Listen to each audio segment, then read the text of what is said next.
అందరికీ నమస్తే అండి. మనకి ఈ రాబోతున్న ఆగస్టు మాసంలో వృశ్చిక రాశి వారికి, అంటే వృశ్చిక రాశిలో జన్మించినటువంటి వారికి కలిగేటువంటి ఫలితాలు ఏంటో ఇప్పుడు కొద్దిగా క్లుప్తంగా చర్చిద్దాం. అంటే ఏంటంటే దీంట్లో విశాఖ యొక్క 4వ పాదంలో పుట్టిన వాళ్ళు కానీ, అనురాధలో 1, 2, 3, 4 అనురాధ మొత్తంలో 4 పదాల్లో ఏ పాదంలో పుట్టినప్పటికీ కూడా, అలాగే జ్యేష్ఠ నక్షత్రంలో 4 పాదాల్లో ఏ నక్షత్రంలో పుట్టినప్పటికీ కూడా, అలాగే పేరు మొదట్లో తోతో కానీ, నాతో కానీ, నీతో కానీ, నూతో నూకరాజు కానీ, నేతో కానీ, నోతో కానీ, యామిని, ఈ యు యుగంధరు, ఇలా ఏంటంటే ఈ 9 అక్షరాలకు సంబంధంగా కూడా పేరు ప్రారంభమైన వాళ్ళు కానీ, వీళ్ళకి ఈ ఆగస్టు మాసంలో ఎటువంటి ఫలితాలు ఉన్నాయో ఇప్పుడు వీళ్ళందరూ వృశ్చిక రాశి కిందకే వస్తారు కనుక వీళ్ళ ఫలితాలు చూద్దాం. ఈ ఆగస్టు 16 నుండి దశమ రవి సంచారం వల్ల 26వ తేదీ నుంచి అష్టమంలో కుజ సంచారం వల్ల ఒక చిన్న ప్రతికూల ఫలితాలు, అంటే అష్టమంలో కుజుడు పాపగ్రహం కాబట్టి కొంచెం జాగ్రత్త వహించాలి. మీరు కనుక దైవారాధన చేస్తూ కొంచెం శ్రమ పట్టుదల చూపగలిగితే అన్నిటా సాధారణ ఫలితాలే ఉంటాయి, ఇబ్బంది ఉండదు. ఈ క్రయ విక్రయాలు ఏవైతే ఉంటాయో, ఈ చెల్లింపులు ఏవైతే ఉంటాయో కొంచెం జాగ్రత్త వహించండి. దేనికి తక్కువగా అంచనా వేయకుండా మీకు ఉన్నటువంటి చెల్లింపుల్ని జాగ్రత్తగా ఇన్ టైంలో చేసుకోవటమే మంచిది, ఇబ్బంది లేకుండా ఉండాలంటే. ఈ వృశ్చిక రాశి వారికి నెలంతా కూడా మిశ్రమ ఫలితంగానే ఉంటుంది. కొన్ని రంగాలు మాత్రమే అనుకూలత అందించడం జరుగుతోంది. కుటుంబంలో కానీ, ఆర్థిక పరిస్థితుల్లో కానీ కొంత సానుకూల వాతావరణం ఉన్నప్పటికీ, ఆరోగ్యం విషయంలో కానీ, ప్రేమ సంబంధాల్లో కానీ కొంచెం జాగ్రత్త వహించాల్సిన అవసరం స్పష్టంగా చెప్తున్నాము. వృత్తిపరంగా ఈ నెల సానుకూలంగానే ఉంటుంది, కొంత కష్టే ఫలిలాగా ఉంటుంది. నెల ప్రారంభంలో మీకు కార్యాలయంలో అనుకూల ఫలితాలు వస్తాయి. పని ఒత్తిడి ఎక్కువ ఉండటం మాత్రం వాస్తవము. ఉన్నతాధికారుల దృష్టి మీ మీద ప్రత్యేకంగా ఉండటం వల్ల మీరు కష్టంతో కూడుకున్న పనిని పూర్తి చేసి వారి ప్రశంసలు పొందటం మంచిది. ఏవైతే ఈ పక్క వాళ్ళ ఇంటర్ఫీరెన్స్ కానీ, గాసిప్స్ కానీ ఇవి పట్టించుకోకుండా ఉండండి. మీ చూపించే కృషి, మీ పనే మీకు ఫలితాన్ని ఇస్తుంది. అతిగా విశ్రాంతి లేకుండా పనిచేయటం కూడా అంత మంచిది కాదు. శక్తిని, సామర్థ్యాన్ని ఒక ప్రత్యేకమైన స్కిల్ ద్వారా మీరు ముందుకు వెళ్ళండి తప్పితే మరీ హార్డ్ వర్క్ అనారోగ్యం కలిగిస్తుంది. కాబట్టి మినిమం రెస్ట్ అవసరము. విద్యార్థులకైతే ఈ నెల మొదటి భాగంలో కొంచెం సవాలుగానే ఉంటుంది.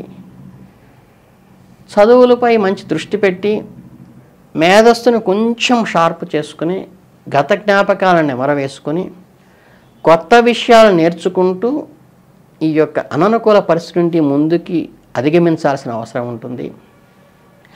సమయాన్ని మాత్రం వృధా చేసుకోవద్దు. ఈ నెలలో సమయపాలన మీకు చాలా ముఖ్యము. మీ కష్టమే మిమ్మల్ని కాపాడుతుంది. నెల 2వ భాగానికి వచ్చేసరికి పరిస్థితులు మెరుగుపడతాయి, సానుకూల ఫలితాలు వస్తాయి. పోటీ పరీక్షకు సిద్ధమవుతున్న విద్యార్థులకు కూడా నెల 2వ భాగంలో మీకు పాజిటివ్ రిజల్ట్స్ వస్తుంది. మీరు అనుకున్నది కూడా సాధిస్తారు. కుటుంబ జీవితం ఈ నెలలో బాగుంటుంది. కుటుంబ సభ్యుల మధ్య ప్రేమ, అనురాగం కూడా పెరుగుతాయి భాగస్వామితో.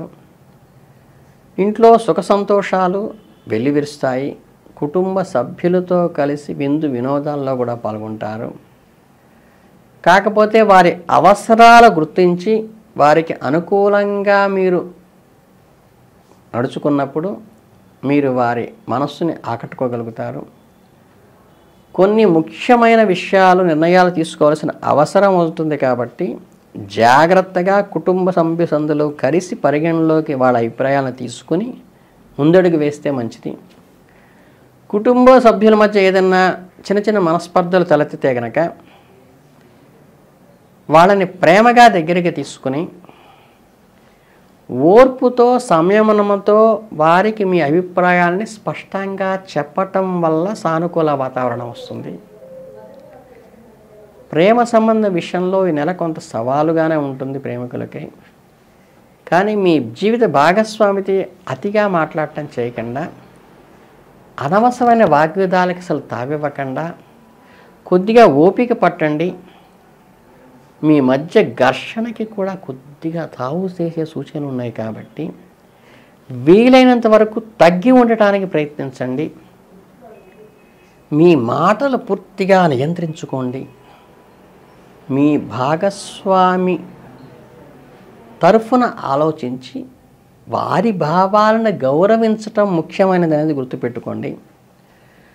మీరు మీ భాగస్వామితో స్పష్టంగా మాట్లాడటమే కాక వారి భావాలను కూడా గౌరవించడం ద్వారా మాత్రమే మీ గౌరవాన్ని నిలబెట్టుకుంటారు. అలాగే సంబంధాన్ని బలపరుచుకోండి కుటుంబ సభ్యులతో. ఆర్థికంగా నెల ప్రారంభంలో బాగానే ఉంటుంది. కాకపోతే కేతువు 11వ ఇంట్లో ఉండటం వలన, బృహస్పతి 7వ ఇంట్లో ఉండటం వల్ల ఆదాయం పెరుగుతుంది. దానితో పాటు ఖర్చులు పెరుగుతాయి.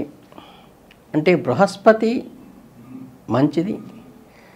పార్ట్నర్షిప్ డేట్స్ కలిసి వస్తాయి. ఆర్థిక విషయాల్లో కొంచెం జాగ్రత్త వహించండి. అనవసర ఖర్చులు పెట్టుకోబాకండి. బడ్జెట్ రూపొందించుకుని ముందుకు వెళ్ళటం మంచిది. ఆర్థిక స్థిరత్వాన్ని కోల్పోకుండా ఉన్నటువంటి ఆర్థిక వనరులని సక్రమంగా గాడిలో పెట్టడం నేర్చుకోండి.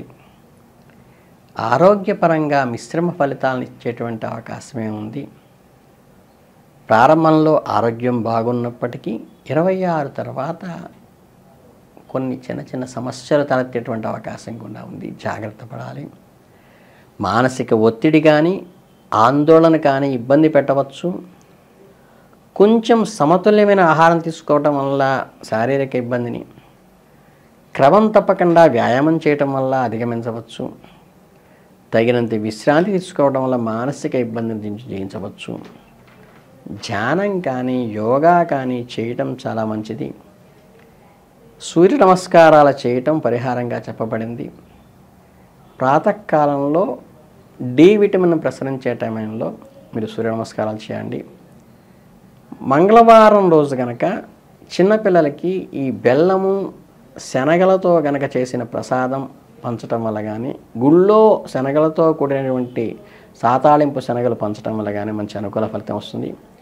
మీ ఆరోగ్యం, ధైర్యం మంచి విజయాన్ని సాధించేలాగా ఏర్పాటు చేసుకోండి. ఈ రకమైనటువంటి ఫలితాలతో మీకు మంచి అనుకూలమైన ఫలితాలు కలుగుతాయని, హనుమాన్ చాలీసా పఠనం కూడా చాలా మంచిదని మీకు అందరికీ తెలియజేస్తూ, మీ అందరికీ మంచి అభివృద్ధిలోకి రావాలని ఆశీర్వదిస్తూ ధన్యవాదాలు.